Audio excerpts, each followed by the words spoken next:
Oke, Assalamualaikum warahmatullahi wabarakatuh. Adik-adik sekalian, terima kasih sudah hadir. Saya Syukri Albani, sekarang menjadi sebagai Kepala Pusat Pengabdian di UIN Sumatera Utara. Jadi ada beberapa fokus sebenarnya yang mau dikerjakan untuk melihat pengabdian. Yang pertama memang kita tidak lagi melihat pengabdian masyarakat itu sebagai kegiatan yang seremonialistik. Seolah-olah kalau mau KKN misalnya, karena salah satu nomenklatur di pengabdian itu adalah kuliah kerja nyata, datang ke kampung, ke desa, lalu melakukan kegiatan yang sifatnya seremonialistik, yang insidentil, selesai waktunya pulang. Tidak ada follow up, tidak ada kesan, tidak ada keberlanjutan. Nah, selama ini ada kesan seperti itu. Padahal salah satu nomenklatur akreditasi kampus adalah bagaimana kampus melakukan tridharma perguruan tinggi yang di dalamnya ada pendidikan, itulah kelas belajar.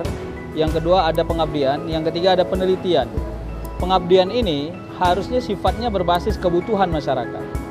Jadi nanti ke depan memang ini suasana pandemik yang mau tak mau menjadi PR kita bersama, karena selama ini memang KKN kita atau pengabdian kita berbasis pada kebutuhan masyarakat yang langsung terjun ke masyarakat. Tapi semenjak 2020 kuliah kerja nyata kita itu online.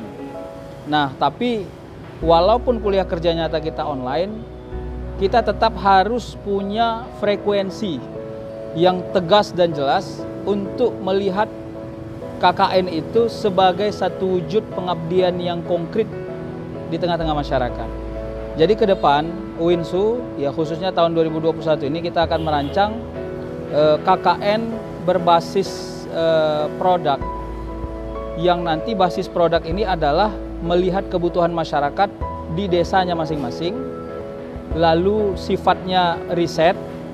Jadi anak-anak KKN itu, mahasiswa KKN itu, mereka di kampungnya juga meriset, meneliti, lalu hasilnya akan dikumpulkan, dituliskan dalam bentuk jurnal. Tidak lagi melaporkan laporan KKN 100 sampai 200 halaman tentang aktivitas sehari-hari, tapi lebih kepada apa yang mereka temukan selama sebulan mereka melakukan pengabdian di masyarakat tentang satu, perkembangan sosial keagamaan masyarakat. Yang kedua, perkembangan ekonomi masyarakat desa terutama. Yang ketiga, sains dan teknologi yang berkembang di masyarakat. Jadi 3 nomenklatur ini akan kita ikat. Jadi mahasiswa itu mengabdi, mahasiswa itu juga meneliti. Hasil dari pengabdian mereka selama ini akan mereka tuliskan dalam bentuk artikel ilmiah. Lalu artikel ilmiah ini atas bimbingan dosen pembimbing lapangan yang ditunjuk nanti, ditelaah, dibaguskan, disempurnakan, akan kita publish ke jurnal-jurnal yang ada di dunia ini. Tidak lagi sifatnya lokal, tapi sudah internasional. Itu yang pertama. Jadi nanti fokus mahasiswa adalah berbasis kepada riset. Jadi kalau saya banding misalnya begini ya, kalau ada mahasiswa yang kampungnya di daerah pertanian misalnya, maka dia nanti akan meneliti di sana, melihat apa kebutuhan masyarakat petani di bidang sosial keagamaan. Itu yang pertama. Yang kedua, di bidang ekonomi. Yang ketiga, sains dan teknologi. Sampai kepada nanti, misalnya bisa saja kita membuat satu aplikasi, yang aplikasi itu adalah dibutuhkan oleh camat atau kepala desa untuk mengukur tingkat pemasukan atau pengeluaran masyarakatnya. Misalnya hari ini panen di desa A, jumlah panennya sekian, yang rugi sekian, nama-nama yang panen sekian. Jadi aplikasi ini dirancang oleh masyarakat atau oleh mahasiswa UIN dan bisa dipakai terus-menerus. Jadi kalaupun mahasiswa sudah selesai pengabdian, mereka akan tetap memakai produknya UIN itu. Nah, inilah yang kita sebut dengan pengabdian berbasis produk. Nah, yang kedua, nanti semua hasil temuan ini akan dipublish. Nah, jadi dosen pembimbing lapangan tidak hanya kerjanya mengunjungi mahasiswa di lapangan lalu pulang, tapi mereka sebagai pembimbing penulisan artikel ilmiah juga, termasuk tempat bertanya oleh mahasiswa KKN, mahasiswa pengabdian, apa yang perlu dijadikan masukan, apa yang perlu dijadikan terapan, sehingga akhirnya semua kegiatan itu sempurna. Sampai saya berpikir bahwa nanti akan ada uji publik terhadap hasil riset itu. Uji publiknya adalah mungkin kita buat seminar apakah online atau offline, menguji bahwa hasil temuan mereka selama mereka melakukan KKN di kampung A misalnya, diuji dalam seminar yang kita undang, atau FGD misalnya, kita undang peserta-peserta tertentu untuk melihat kualitasnya. Jadi nanti ke depan hasil pengabdian masyarakat, mahasiswa maupun dosen tidak hanya dipahami oleh dosen itu sendiri atau mahasiswa itu sendiri, tapi juga dipublish, sehingga akhirnya UIN mampu melakukan terobosan informasi kepada semua masyarakat tentang apa yang mereka temukan di tengah-tengah masyarakat. Nah, lalu bagaimana mengikat ini semua? Maka salah satu implementasinya adalah menggunakan media online yang hari ini mau tidak mau sebagai salah satu basic yang kuat menyalurkan informasi. Malah kalau analisis saya, sebentar lagi media cetak atau media televisi akan habis pamornya, karena memang media online sekarang sudah mengambil pasar itu. Jadi percepatan informasi salah satunya adalah media online. Oleh karenanya nanti salah satu basic KKN ini, pengabdian ini adalah menjadikan YouTube kah namanya atau apapun jenis di media online sebagai sarana menginformasikan, mengedukasi masyarakat tentang hasil temuan yang didapatkan di tengah-tengah masyarakat.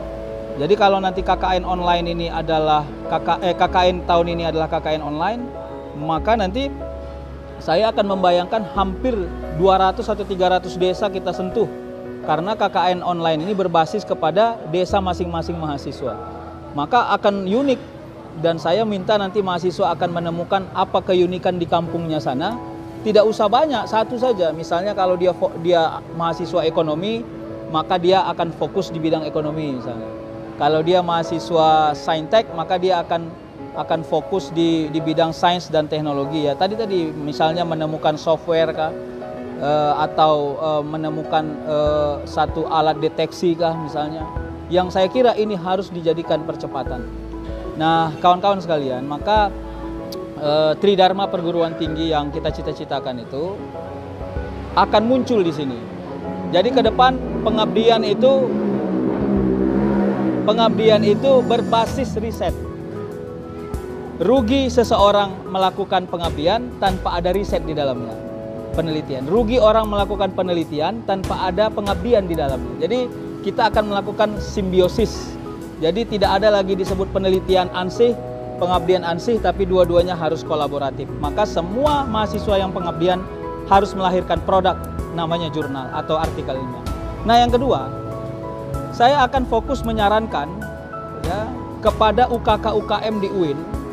Ya, apakah itu Mapasta, pencinta alam ya, apakah itu resimen mahasiswa, apakah itu Palang Merah, apakah itu Dinamika sebagai media di kampus misalnya, dan seluruh UKK UKM yang ada di kampus untuk ikut terlibat dalam pengabdian mandiri yang mereka lakukan. Jadi kalau mereka punya anggaran yang diberikan oleh UIN, maka dari anggaran itu harus ada satu slot untuk pengabdian mandiri.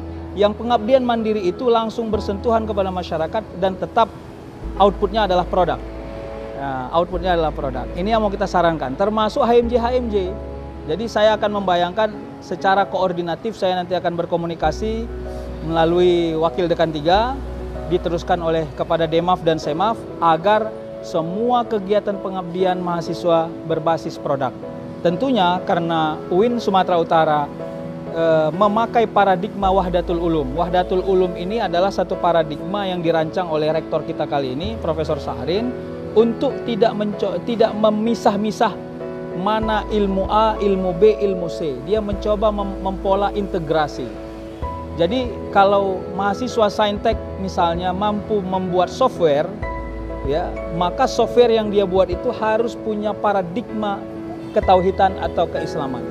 Saya pernah membayangkan misalnya begini, selama ini ada software tentang menemukan hadis.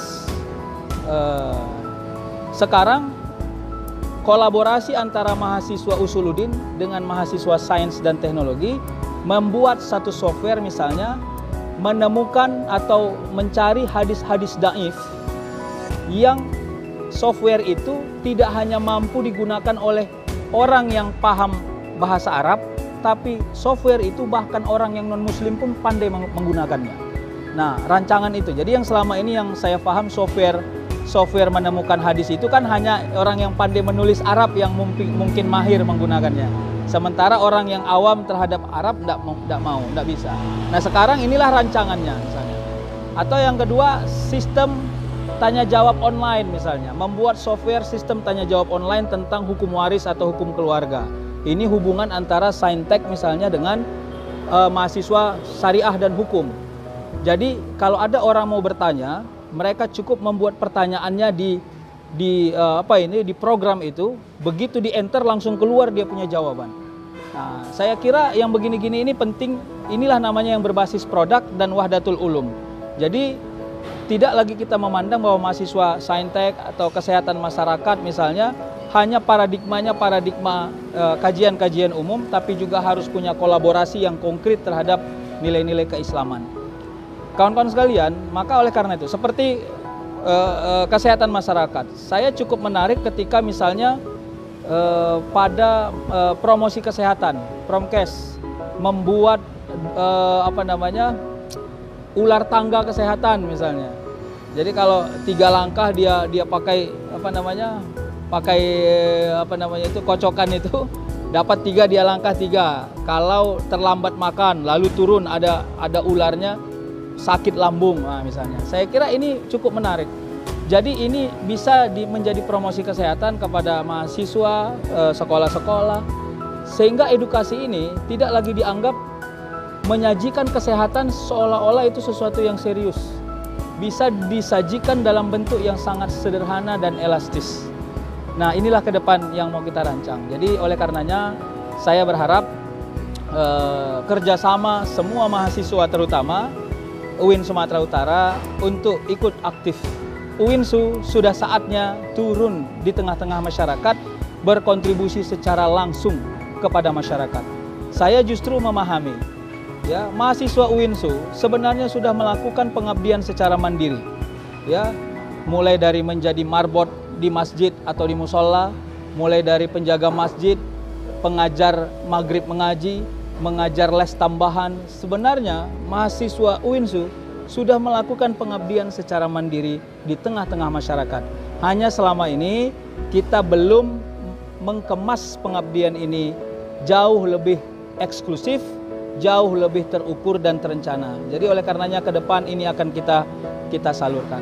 Saya kira itulah ya yang menjadi muatan-muatan konkret atau generik dari pengabdian masyarakat. Ya, mungkin 4 tahun ke depan mudah-mudahan ini bukan hanya menjadi sarana untuk kepentingan UIN menuju akreditasi unggul dan menerjemahkan paradigma wahdatul ulum di tengah-tengah masyarakat, tapi juga ini menjadi bukti nyata bahwa mahasiswa dan dosen UIN Sumatera Utara berkontribusi kepada masyarakat. Saya kira itu, terima kasih. Mudah-mudahan manfaat. Billahi taufiq wal hidayah. Wassalamualaikum warahmatullahi wabarakatuh.